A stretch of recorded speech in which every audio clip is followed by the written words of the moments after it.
No, si usted quiere aplaudir, aplaude. Amén, gloria a Si Dios. usted quiere decir gloria a Aleluya. Dios, puede decir gloria a Dios. Si quiere danzar, puede danzar. Conforme el Espíritu le da. Amén, sí, Señor. ¿Vio? Por eso la libertad que le tenemos que dar al Espíritu, para que Él sea en todos y por todos. Amén. Amén. Gracias al nombre del Señor. Vamos a leer, hermanos, porque hoy tenemos, mañana tenemos la mesa del Señor. Y bueno, y ahí sí que va a ser algo precioso y maravilloso. Mañana supongo que no va a faltar nadie, porque es el comer la carne del Señor y beber su sangre. Amén.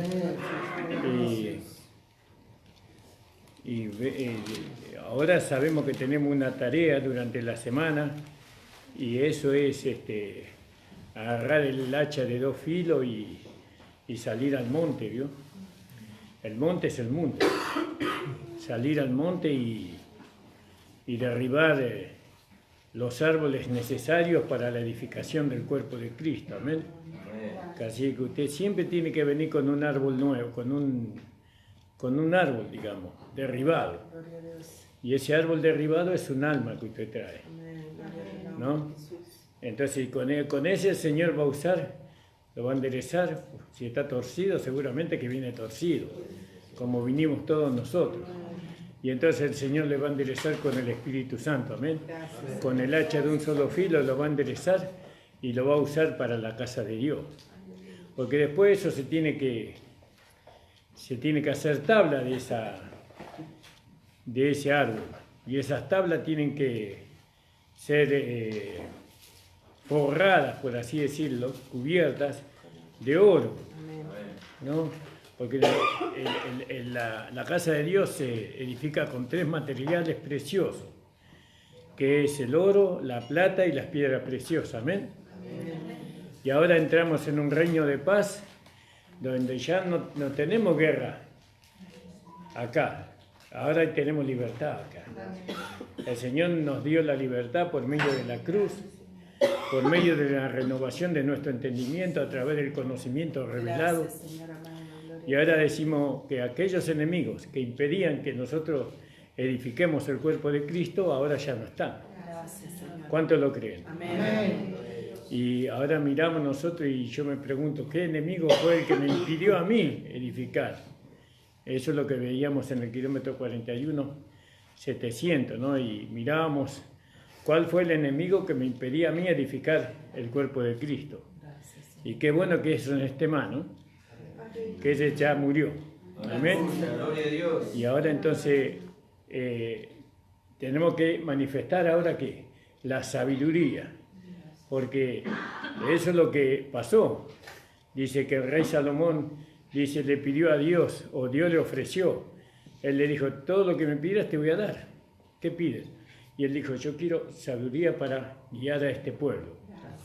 Y entonces, por cuanto no has pedido riqueza ni largos días de vida, entonces dice, yo te daré sabiduría y te añadiré más, ¿no? Entonces nosotros ahora, para poder edificar la casa de Dios, o el cuerpo de Cristo, perdón, tenemos que orar a Dios para que Él nos dé sabiduría. Pero resulta que vamos a orar mal, porque la sabiduría ya se nos fue dada. Amén. Y la sabiduría es Cristo en nosotros. Amén. Gloria a Dios. Porque así dice la palabra de Dios en 1 Corintios 1:30. Aleluya. ¿No? Bueno, entonces ya tenemos la sabiduría. Ahora vemos que la sabiduría reconoce que los dones lo tienen otros para edificar la iglesia. Como en el caso de Girán, ¿se acuerda? Amén. Que él era el que tenía la habilidad de trabajar la madera, él y todo su pueblo. Entonces agarraban las hachas y se iban al monte, y dice que agarraron, ¿se acuerdan? Las maderas eran quebracho y cipre, algo así, era madera dura. Entonces, vio, los más duros que hay allá en el monte tenemos que traer, ¿no? Porque hay también árboles que ya están podridos, ya eso no sirve para la edificación. Madera blanda tampoco sirve, pero por ahí para una cosita sirve, entonces lo traemos igual. No sé si se va entendiendo, hermano. Me alegra que entiendan, porque esto hay que entenderlo bien. Y ahora sabemos que tenemos que darle lugar a la sabiduría que está en nosotros, porque ella va a edificar casa a Dios, un cuerpo, el cuerpo del Señor. ¿Y eso es necesario? Sí, es necesario porque Dios, la cabeza, que es Cristo, necesita una esposa, y del cuerpo va a sacar la esposa. Amén. Así que miren lo que está en juego ahora, ¿no? Después vemos que no tenemos que pasar por alto que la sabiduría constituyó sacerdotes, y la sabiduría constituyó tesoreros, y la sabiduría constituyó, y así en la iglesia se tiene que constituir el ministerio. Por eso los hermanos que tienen los dones, comprométanse, hermano. Tienen que comprometerse seriamente, porque hay que formar el ministerio. No podemos estar mucho tiempo más sin ministerio. No se puede un hombre manejar la iglesia. No están los dones. El pastor no tiene todos los dones. No, el pastor pastorea y puede ser maestro solamente. Pero falta el evangelista, falta el maestro de la palabra, ¿no? Y entonces, cuanto usted mayor se compromete, es cuanto más esas cosas se pueden llevar a cabo. No podemos estar contentos con que el pastor, bueno, está el pastor Encina ahí. No, hay que levantar pastores, hay que levantar maestros, hay que levantar evangelistas, ¿no? Para que la iglesia vaya creciendo, pero también para que se forme un ministerio. Porque eso es lo que hizo Salomón. Yo veo que Salomón hizo así. En el primer templo, él constituyó. ¿Quieren leerlo? Vamos a leerlo. Alabado sea el Señor. Era Primera de Reyes, era capítulo 5.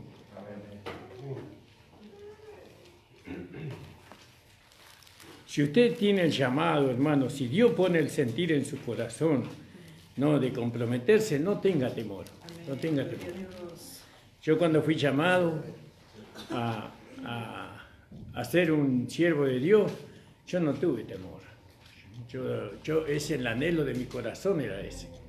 No me importa, yo decía, no importa lo que tengo que sufrir, no me importa en aquel tiempo.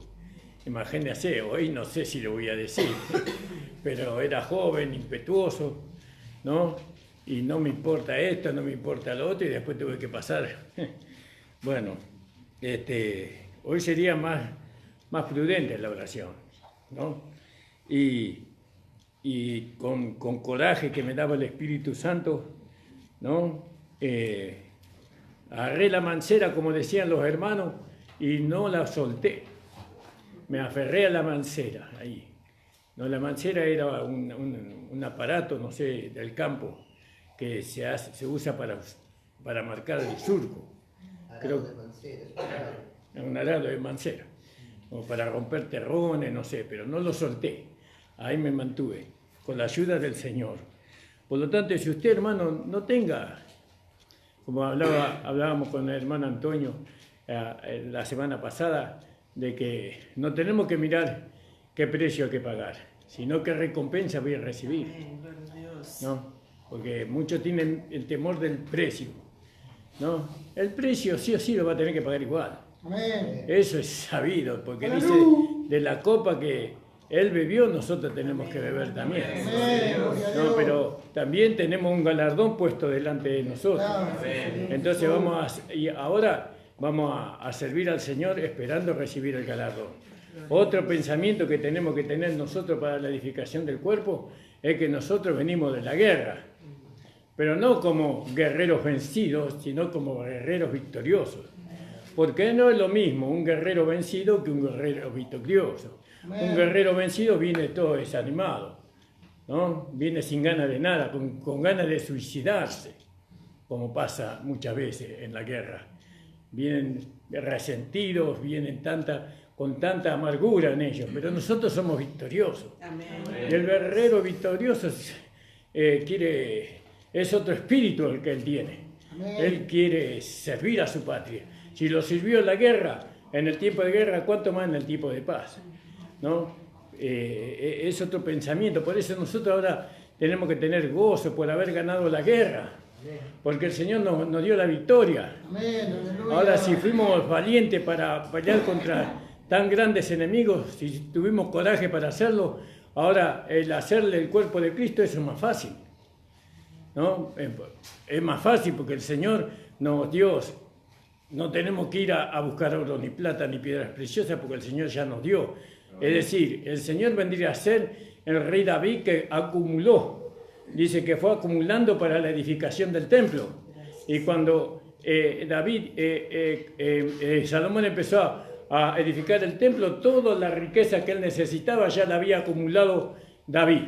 Y Jesús acumuló en nosotros todo lo que se necesita para edificar el cuerpo de Cristo. Amén. ¿Cuántos lo creen a eso? Amén. Entonces usted está lleno de riqueza, ¿no? Amén. Entonces ahora en vez de venir así enojado, derrotado, no, ahora venimos contentos. Gracias, Señor. No, ahora venimos felices, ¿no? Con alegría en nuestro corazón. Gracias, Jesús. Y cantando vamos a hacer la tarea, no renegando, cantando porque el Señor nos dio la victoria. ¿Sabe lo que fue? ¿Usted sabe lo que usted venció, lo que hemos vencido? Enemigos que nos tuvieron ahí deteniendo durante años, años nos detuvieron estos desgraciados. Pero el Señor nos dio la victoria por medio del conocimiento y la palabra revelada. Amén, hermano. Gracias, Señor. Pero fíjese lo que hizo Salomón. Creo que estaba en este capítulo. Alabado sea el Señor. No quiero equivocarme. O en el capítulo 6 fue, hermano. Donde Del 5 puso el al 12. orden. Versículo 12 Versículo 12. en adelante. Y Jehová pues dio a Salomón sabiduría como le había dicho, y hubo paz entre Hirán y Salomón, e hicieron pacto entre ambos. Y el rey Salomón decretó leva. La leva significa obligar a hacer un trabajo o un servicio. Él obligó al pueblo de Israel, los obligó por medio de esta leva a que ellos tenían que hacer un trabajo. Pero acá Pablo no dice eso en el capítulo 12 de Romanos. Dice, hermanos, os ruego por la misericordia de Dios que presentéis vuestros cuerpos en sacrificio vivo. ¿Entiende? Si Él nos salvó a nosotros de la condenación eterna, del juicio eterno, si Él nos liberó de las manos del diablo, y bueno, y tantas misericordias tuvo. Entonces ahora, por esa misericordia que Él tuvo con nosotros, ahora nosotros presentamos nuestro cuerpo en sacrificio vivo para edificar una casa, un cuerpo al Señor. Alabado sea el Señor. Y dice, los cuales envía al Líbano, dice, de 10.000 en 10.000 cada mes por turnos, viendo así estar un mes en el Líbano y 2 meses en sus casas. Adonirán estaba encargado de aquella leva. Y tenía también Salomón 70.000 que llevaban las cargas y 80.000 cortadores en el monte. Y sin los principales oficiales de Salomón que estaban sobre la obra, 3.300 los cuales tenían cargo al pueblo, el pueblo que hacía la obra. Y mandó el rey que trajesen piedras grandes. Bueno, y después tenía albañiles y tenía sacerdotes y todo estaba bien diseñado para hacer la tarea. Por eso, hermano, tenemos que orar. Salomón dijo, ahora tengo un motivo para orar. Amén. ¿No? Y oró para que se edificara la casa de Dios. Nosotros tenemos que orar por el ministerio de la iglesia. Tiene que haber un ministerio, ¿no? Ese ministerio tiene que ser hombres llenos del Espíritu Santo, como dice la Biblia, humildadmente, porque dice que Salomón dice que él manifestó la humildad de mente para poder edificar el templo. Entonces él reconoció que el don los tenía otro, ¿no? Para hacer el trabajo material. Pero la guía siempre la tenía Salomón porque en él estaba la sabiduría, ¿no? Y bueno, y así, hermano, tenemos que orar grandemente por el ministerio de la iglesia. Y el ministerio puede estar acá sentado o puede venir de afuera, ¿no? Nosotros no queremos nosotros, por eso me alegra mucho de no haber apartado pastores, evangelistas y tanto, porque eso, un hombre solo no tiene que estar ahí en ese asunto, sino que tiene que estar el ministerio. Cuando usted es apartado por el ministerio, no es lo mismo que ser apartado por un hombre, ¿no? Antes las iglesias todas tenían ministerio. ¿no? Y ellos se sentaban arriba, acá, se sentaban en el ministerio de la iglesia, en los lugares altos, pero eso también se llevó a... No vamos a decir que vamos a poner ministerio acá, porque eso no terminó bien tampoco, ¿vio? Bueno, pero ese es otro tema. Entonces tenemos que orar, hermano, tenemos que orar. Vamos a leer Job, capítulo 19, vamos a ser breve. Alabado sea el Señor por el tiempo. Vamos a hacer algo que el Señor me estuvo mostrando en mi corazón, yo creo que eso debemos de hacer. ¿Vio los días de la mesa y de la cena? ¿Cómo se llama este? El ágape. El ágape, y después terminamos con la mesa del Señor al otro día. Esos 2 días tienen que ser las alabanzas, tienen que buscar las hermanas diaconisas alabanzas que estén dedicadas exclusivamente a la mesa del Señor. Tiene que ser una carpeta, algo que esté designado para ese día, para la mesa y para el otro día. Y el tema que se trata en la palabra tiene que ser ese tema. Se tiene que hablar sobre el sacrificio de Cristo. Porque eso es lo que estamos entrando en ese tema. Estamos, como dice, cada vez que comiere hasta que Él venga. Tiene que ser ese tema, la cruz, tiene que ser, ¿no? Y ahí vamos a descubrir mucho misterio que parece que ya entendemos todo lo de la cruz, ¿vio? Pero hay muchas cosas que todavía nos faltan ver ahí, en ese tema. Por eso, cuando tengamos el ágape más la mesa del Señor, todas canciones, todo el hablar nuestro tiene que ser dirigido a la cruz de nuestro Señor Jesucristo. Amén, hermano. Eso ya vamos a organizar bien con las hermanas diaconisas, ¿no? Y también con el hermano Antonio, para que se hable todo ese tema. Alabado sea el Señor.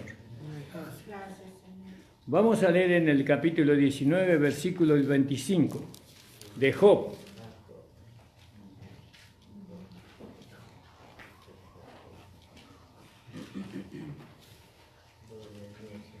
Y yo quería hablar sobre el holocausto hoy.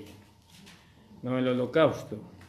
El holocausto es un sacrificio que se hace, ¿no? De un animal, ¿no? Se lo mata y se lo quema, ¿no? Hasta que la carne de ese animal se vuelva cenizas. Ese es un holocausto. Pero también un holocausto significa el que hace sacrificio por una persona, por otra persona, ¿no? Hacemos un sacrificio por otra persona y ahí está hablando de Cristo, ¿no? Que Él hizo ese sacrificio por nosotros. No, Él hizo un sacrificio no por una persona, sino por cientos y millones de personas. Fíjese cuánto beneficio trajo el hecho de que Él hiciera ese sacrificio a la humanidad entera. Entonces, vamos a leer ahí en el versículo 25. Yo sé que mi Redentor vive. Al fin se levantará sobre el polvo, y después de deshecha esta mi piel, en mi carne he de ver a Dios, el cual veré por mí mismo, y mis ojos lo verán y no otro. ¿No? Entonces fíjese lo que dice, yo sé que mi Redentor vive. Está acá hablando de una confianza, porque el mismo Señor Jesucristo, su Redentor era su Padre, ¿no? Y Él tenía una confianza plena en su Padre. Yo sé que mi Redentor vive. Y esa seguridad nosotros también tenemos que tener. Pero Él declaró esto en el momento de la gran aflicción, de gran turbación del alma, ¿no? Él estaba entristecido, estaba atemorizado tal vez, ¿no? Con miedo, porque Él era un hombre igual a nosotros, ¿no? Atemorizado de lo que Él sabía que tenía que enfrentar, ¿no? Él tenía que enfrentar el tormento, tenía que enfrentar la tortura, tenía que enfrentar las coronas de espinas, pero tenía que enfrentar muchas cosas más peores que todas esas. Tenía que enfrentar los latigazos, 40 menos 1 era, ¿no?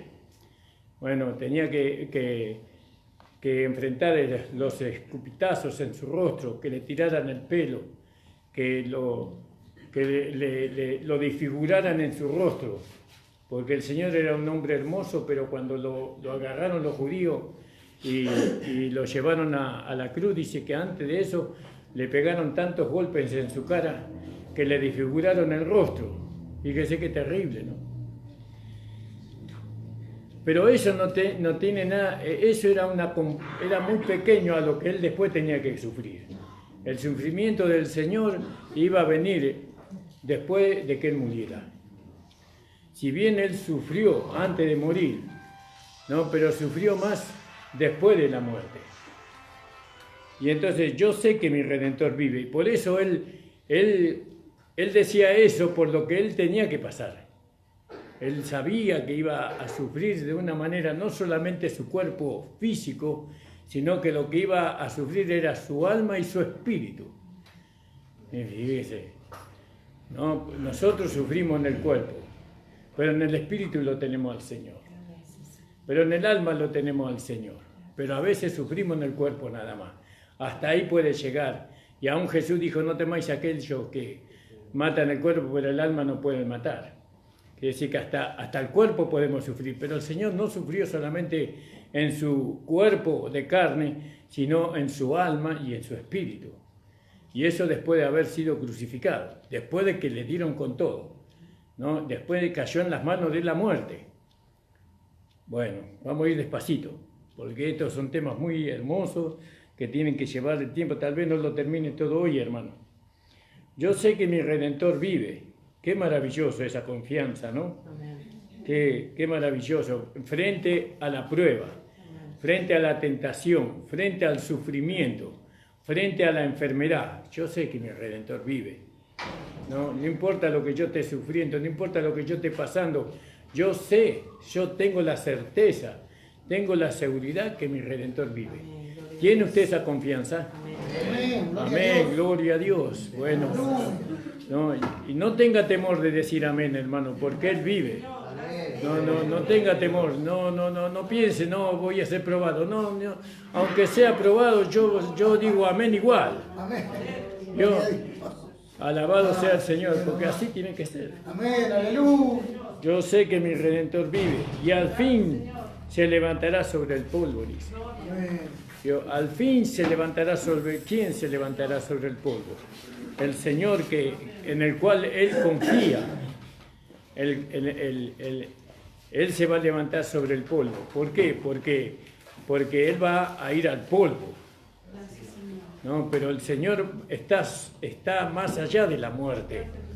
¿No? Aquel que le envió a morir en una cruz estaba más allá de la muerte, que era su Padre. Su Padre no podía Él ser refrenado por la muerte, es Dios, el Padre, porque si Él tendría que estar refrenado por la muerte sería mayor que Dios, y eso es imposible.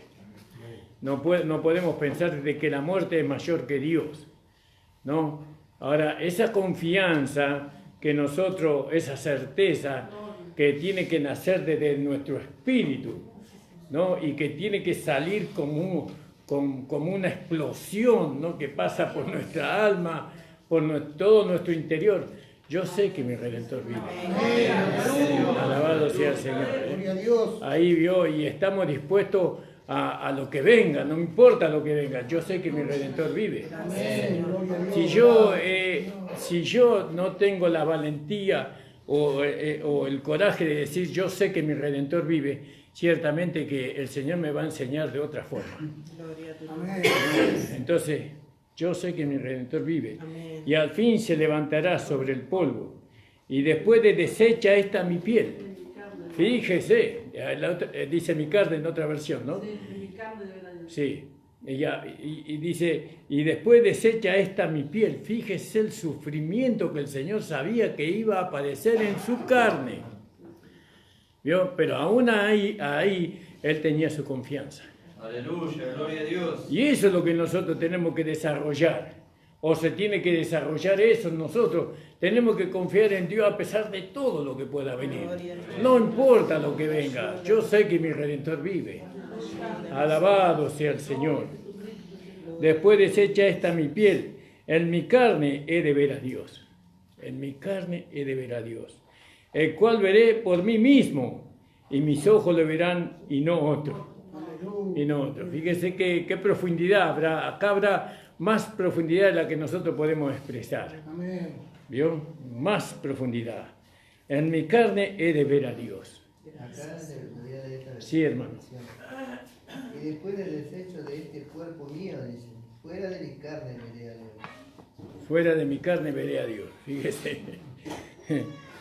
Y dice, y después deshecha esta mi piel, fuera de mi carne veré a Dios. Pero acá dice, en mi carne he de ver a Dios. ¿Vio? Bueno, hay dos formas. Pero se interpreta Nosotros vemos a Dios en nuestra carne, en nuestra humanidad. Vemos a Dios. Hace 40 años que Dios está trabajando acá, ¿no? Acá, 40 años, y nosotros lo vemos. Vemos a través de nuestro carácter, a través de nuestros sentimientos, vemos a Dios. Pero acá no está dando ese sentido. Acá está dando otro sentido, ¿no? Dice, y en mi carne he de ver a Dios, el cual veré por mí mismo, y mis ojos lo verán y no otro. Aleluya. Gloria al nombre del Señor. Aleluya. Gracias le damos al Señor por esa confianza que una vez nos dio a nosotros. Vamos a leer ahí en Efesios para entender un poco mejor de lo que nosotros estamos hablando. Efesios 4. amén, gloria a Dios. Porque estamos hablando del sacrificio de Jesucristo en la cruz del Calvario. Estamos hablando de Jesús, nuestro amado Salvador, después de la muerte. No, ya todos más o menos sabemos de la muerte del Señor. Cómo Él fue a la cruz, cómo fue crucificado, cómo fue torturado, sus clavos que traspasaron sus pies y sus manos, ¿no? La corona de espinas, ¿no? Pero, ¿qué pasó los 3 días que Él estuvo sepultado? ¿Qué pasó que los 3 días que Él estuvo muerto? Porque Él estuvo muerto 3 días. ¿Sí? Amén, ¿no? 3 días estuvo muerto. ¿Qué pasó en esos 3 días? ¿No? Y bueno, seguramente que se dio la gran vida al Señor. No fue así. Tenemos que ver ahora. 4, 8 y 9. ¿Algún hermano me puede leer, por favor? Por lo cual dice, subió a lo alto, llevó cautivo la cautividad y dio dones a los hombres. Sí, y 9. Y eso de que subió, ¿qué es? Sino que también había descendido primero a las partes más bajas de la tierra.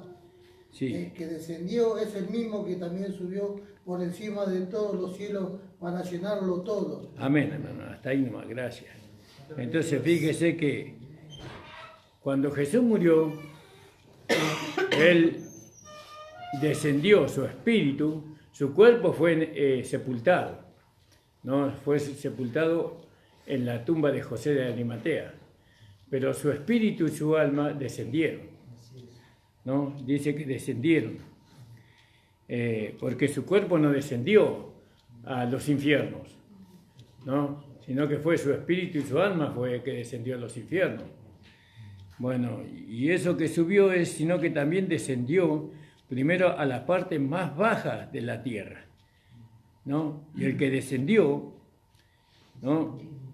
Es el mismo que también subió por encima de todos los cielos para llenarlo todo. Entonces, cuando Él descendió a las partes más profundas de la tierra, ¿no? Porque acá nosotros tenemos interpretaciones que tal vez tenemos que considerar. ¿Para qué descendió Jesús? Y bueno, y nosotros decimos, para llevar cautiva la cautividad, ¿no? Porque dice que Él llevó cautiva la cautividad y dio dones a los hombres. Y eso está también, eso también hizo. Pero vamos a leer ahí en Primera de Pedro.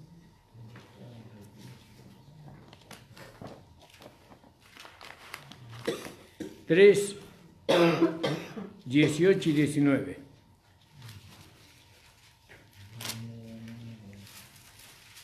Gloria a tu nombre, Jesús. Aleluya. Gracias, Señor.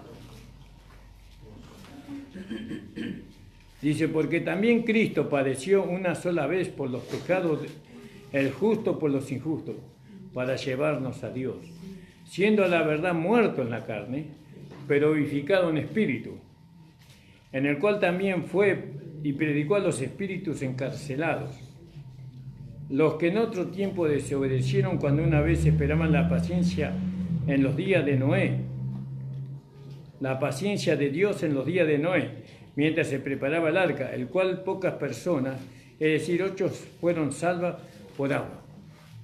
Entonces fíjese que él en esos días, él descendió a la parte más profunda de la tierra y predicó a los espíritus encarcelados. ¿Qué les predicó Jesús? ¿Quiénes eran los espíritus encarcelados? Los espíritus encarcelados eran los que estaban en el seno de Abraham, o eran otros espíritus. Eran espíritus, no espíritus, o eran espíritus de los hombres que descendieron al infierno. Porque dice que fue le predicó a los espíritus encarcelados. Los justos que estaban en el seno de Abraham no estaban encarcelados. Ellos no estaban encarcelados, impedidos. Ellos estaban en el reposo, esperando, ¿no?, que el Señor apareciera para sacarles de la cautividad. Pero los espíritus encarcelados, acá lo dice perfectamente quién eran, ¿no? En el versículo 18 leímos.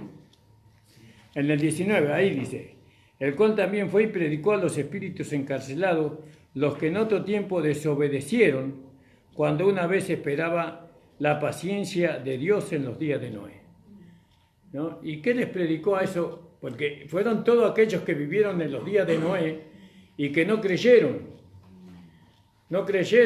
estos espíritus que una vez tuvieron cuerpo humano, pero el cuerpo humano de ellos se deshizo por el polvo, ¿no? Pero su espíritu y su alma descendieron a las partes más profundas de la tierra, que era el infierno. Ellos estaban sufriendo allí. Ahora, ¿cuál es el mensaje que Jesús les dio a ellos? Él le predicó las buenas nuevas a ellos. Pero las buenas nuevas que Jesús les predicó a ellos no fue para salvación, sino para condenación. ¿Cómo se puede predicar las buenas nuevas para condenación? ¿Y las buenas nuevas es para salvación o para condenación? ¿Cuándo es para salvación? Cuando la persona cree. Cuando la persona cree, para salvación. Y cuando no cree, para condenación. Entonces, fíjese que las buenas nuevas también es para condenación. Para aquellos que rechazan, ¿no?, el evangelio de la paz, ¿no?, para aquellos que rechazan el evangelio de la salvación. Entonces Jesús descendió a las partes más profundas de la tierra y les habló a ellos, a estos espíritus que no habían creído en Noé, ¿no? Lo que Noé durante más o menos 100 años, 200 años, 240 años les predicó a ellos, sino que ellos se deleitaron en los deseos de la carne, ¿no? Pero deseos terribles que ellos usaban, ¿no?, que ahora no vamos a hacer mención porque hay niños, no vamos a hacer eso de eso, pero terribles pecados ellos cometían ellos, y se deleitaban mientras Noé edificaba el arca, ¿no? Entonces él fue y le dijo, acá estoy yo soy el arca. Ustedes podían haber sido salvados, ustedes podían haber evitado este infierno, esta condenación, pero ustedes no creyeron, ¿no? Y ahora, por no haber creído, entonces yo vengo a decirles que lo que Noé le decía era verdad, ¿no? Y fue y les predicó a los espíritus encarcelados, ¿no?, para condenarlos, para hacerles saber a ellos, ¿no?, que era justa su condenación, porque no creyeron. Él tenía que darle testimonios a estos que no creyeron en los días de Noé, que lo que Noé se estaba predicando era cierto. Bueno, fíjese lo que dice en el 19. El cual también fue y predicó a los espíritus encarcelados, los que en otro tiempo desobedecieron, cuando una vez esperaba la paciencia de Dios en los días de Noé, mientras preparaba el arca, el cual pocas personas, fíjese, en 140 años, ¿cuántas personas se salvaron? Y eso que Moisés predicaba todos los días. Él derribaba árboles todos los días. porque él tenía que construir el arca. ¿Con qué la construía? Con madera. Quiere decir que tenía que derribar árbol, ¿no? Y él traía para edificar el arca. 140 años, póngale. Vamos a descubrir después cuántos años tardó Noé en edificar el arca. Y en 140 años, 8 personas fueron salvas, que fue la familia de Noé. 8.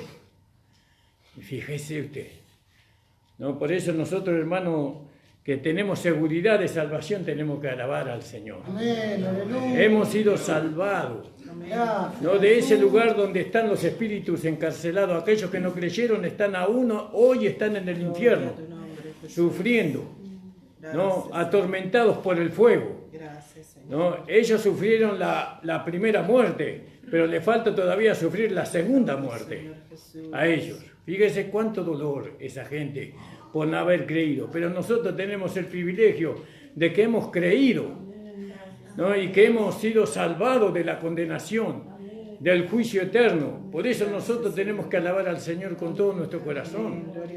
Tenemos que abrir nuestra boca en las reuniones de los santos, de la iglesia, y hacerle saber que le amamos al Señor. Y no solamente hacerle saber al Señor que le amamos, sino a los testigos que están alrededor nuestro.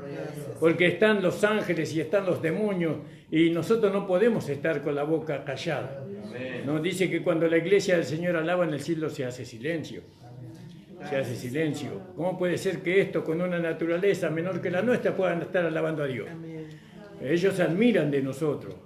Pero la verdadera alabanza es cuando uno reconoce, cuando uno entiende de qué fue salvado. ¿No?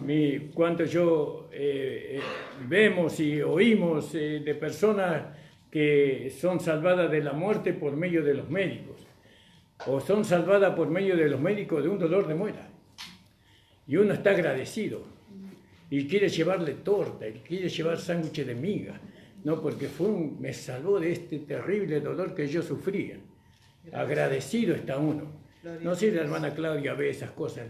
¿Ve? Ahí está, la hermana Claudia trabaja en una clínica. La gente, cuando es salvada de una enfermedad mortal o no sé, de algo, esa persona que le salvó tiene la gratitud a aquella que salvó. Fíjese. Y nosotros, que hemos sido salvados de la condenación eterna, del juicio eterno, nosotros que hemos recibido vida eterna, nosotros tenemos que mostrar gratitud en nuestro corazón. No solamente alabando al Señor, sino presentando todo nuestro cuerpo en sacrificio vivo. No solamente presentando, sino comprometiéndonos más cada día, sin temor. Porque el que nos defiende es el Señor. Amén, gloria a Dios. Él es nuestro guardador. No tenemos que tener temor. El temor es del diablo, pero el perfecto amor echa fuera el temor. Amén, hermano. Por eso, hermano, es maravilloso estas cosas. Entonces, fíjese, Jesús, cuando Él estuvo muerto, dice que descendió a las partes más profundas de la tierra, ¿no? Y predicó allí, en ese lugar, a los espíritus encarcelados, a aquellos que no habían creído, ¿no? Y los salvó de allí, no los salvó, los dejó allí. Pero a los que creyeron, a los justos, dice que los llevó para arriba, porque llevó cautiva la cautividad y dio dones a los hombres. Quiere decir que los dones que nosotros recibimos ya estaban. Antes, no es que fueron inventados en ese momento, ya otros hombres ya lo habían tenido antes que nosotros. Hombres santos y justos tuvieron esos dones y ahora Dios se los dio a la iglesia. Esos dones no son inventados para la iglesia, esos dones siempre existieron y se manifestaron en diferentes tiempos y de diferentes formas. No, pero ahora están en la iglesia y ahora usted tiene una parte de ese don. Dios le ha dado un don maravilloso a usted para que la iglesia sea beneficiada, para que se pueda ver a Dios en la iglesia, para que se pueda glorificar a Dios en la iglesia, no por medio del don que usted está manifestando o que va a manifestar. Amén, hermano. Amén. En el cual vamos a leer el 20. Los que en otro tiempo desobedecieron, cuando una vez esperaba la paciencia de Dios en los días de Noé. Fíjese la paciencia que Dios tenía.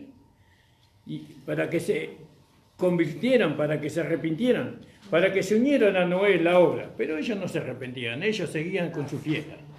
Mientras se preparaba el arca, en los cuales pocas personas, es decir, 8, fueron salvas. Gracias le damos al Señor. Por eso, hermano, estamos preparando nuestro corazón. ¿No? Estamos preparando, vamos a leer nuevamente Job, capítulo 19, 25. Yo sé que mi Redentor vive. Yo sé que mi Redentor vive. Aleluya, gloria a Dios. Yo sé que mi Cristo vive dentro mío. ¿Dónde vive? Dentro mío. Está dentro mío mi Cristo. No, mi Salvador está dentro mío. Ahí está mi Señor. Él se está haciendo responsable de todo mi ser. Ahora los enemigos ya no nos hacen la guerra. Ahora Él es la sabiduría que va a edificar esta iglesia. Esta iglesia va a ser edificada con la sabiduría de Dios. Y vamos a usar los mejores materiales para eso. Va a venir la reina de Saba, entre comillas, y se va a quedar maravillada. ¿No? Y entonces nosotros, hermanos, ahora tenemos la oportunidad. ¿No? Está en cada uno de nosotros comprometernos como... ¿Quién hizo eso? Salomón. No dijo, he determinado. Dijo él, he determinado edificarle casa a Jehová. Y entonces ahora nosotros, conociendo lo que conocemos, no habiendo sido iluminados por la palabra y por el Espíritu, ahora ¿qué vamos a hacer? ¿No vamos a esconder en la casa? No, tenemos que salir y decir, Señor, yo me comprometo con tu ayuda, con la ayuda de tu Espíritu Santo, me comprometo a edificarte casa. Ayúdame a no retroceder, ayúdame a no volver atrás, Señor. Y Pablo dice, nosotros no somos de los que retrocedemos para perdición, sino para perseverancia del alma. Amén, hermano. Damos gracias al Señor. Le invito a ponerse de pie, hermano. Le invito a ponerse de pie. Mañana vamos a seguir con esta parte. Mañana tenemos la mesa del Señor. Le doy un pedacito, nomás un bocadillo, para que se queden con las ganas. Gloria al nombre del Señor. Y vamos a alabar al Señor. Hermano Argueta estaba dirigiendo. Sí, siga, hermano Argueta. Levantamos la ofrenda y después terminamos.